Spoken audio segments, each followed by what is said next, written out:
Hi అందరికీ. Welcome back to my channel. మీరు కూడా ఈ clean and clear face wash వాడుతున్నారా? అయితే మీరు ఖచ్చితంగా ఈ విషయాలు తెలుసుకోవాలి.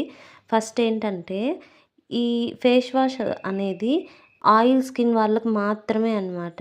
అంటే డ్రై స్కిన్ వాళ్ళు యూజ్ చేయొచ్చు. బట్ యూజ్ చేసిన తర్వాత వాళ్ళు ఖచ్చితంగా ఏదన్నా మాయిశ్చరైజర్ వాడాలి. ఎందుకంటే ఇది ఆయిల్‌ని రిమూవ్ చేయటానికి అని పర్టిక్యులర్‌గా రాసుంది. Clinically proven to remove oil అనమాట. సో, ఏదైనా ఫేస్ వాష్ తెచ్చుకునే ముందు మీ స్కిన్ టోన్ ఎలా ఉందా? మీ స్కిన్ టోన్‌కి సరిపోతుందా లేదా చూసి చెక్ చేసి తెచ్చుకోండి.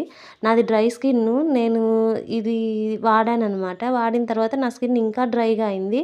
అరే! ఏంటా అని చూస్తే దీని మీద ఇట్లుందనమాట. సో, చాట్ జీపీటీని అడిగాను నేను. అది ఇలా చూయించింది. మా బంధువులు వాడుతున్నారు ఇది.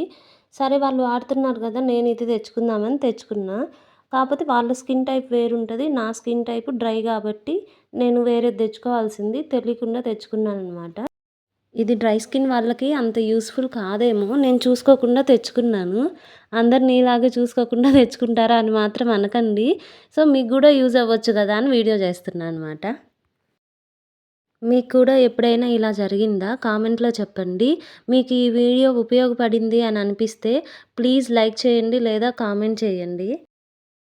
ఈసారి తెచ్చుకునేటప్పుడు డ్రై స్కిన్ కోసమైతే డ్రై స్కిన్ అని రాసుంటది దాని మీద. ఆయిల్ స్కిన్ అయితే ఆయిల్ స్కిన్ కోసం అని రాసుంటుంది. సో, పర్ఫెక్ట్‌గా చూసి తెచ్చుకుంటే బావుంటుంది.